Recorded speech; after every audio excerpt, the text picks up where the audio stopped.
பண்ணி வெளியே தள்ளினாலும் பழையபடி என்னோட வந்து சேர்ந்துவிடும். கிட்டத்தட்ட 1 மாதம் முயற்சி பண்ணி தான் அந்த ஆனந்த அனுபவத்திலேருந்து வெளியே வர முடிஞ்சது.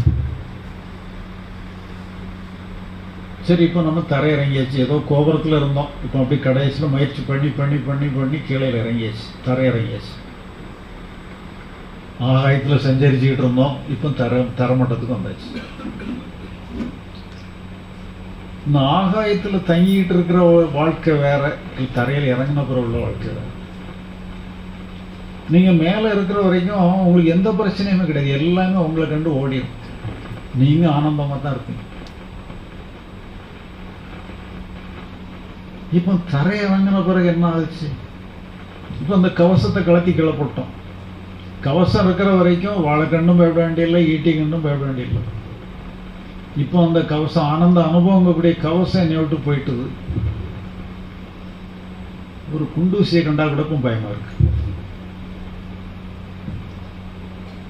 இப்போ நான் வந்து என்ன பண்றது? ஆன்மீகத்தில் இருக்கிறோம், நான் என்ன பண்ணுவேன்?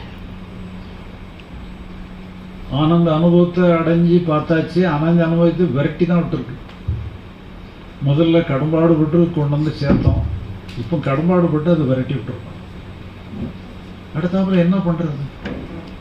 எனக்கு நமக்கு நண்பர்கள் நீட்டு இருக்கிறவங்களே ஆன்மீகம் சார்ந்த நண்பர்கள் மட்டும்தான், வேற யாருமே கிடையாது. இப்போ என்ன பண்ணணும்னா என்ன பண்ணணும்னே தெரியல. தியானம் பண்றதுக்கும் பயமா இருக்கு.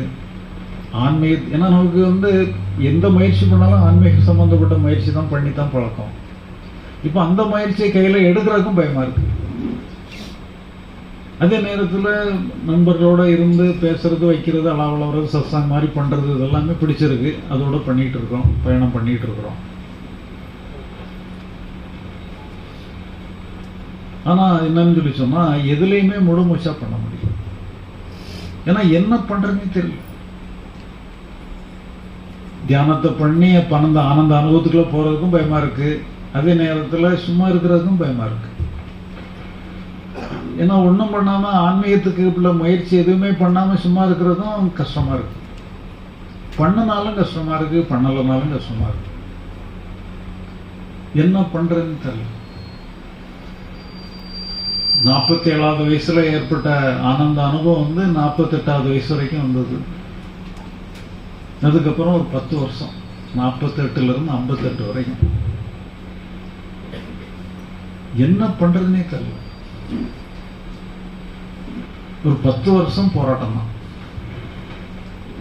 ஏன்னா மனசுல வந்து அதே நேரத்தில் நம்ம வாழ்க்கையில ஈடுபடுறோம், அட்வொகேட்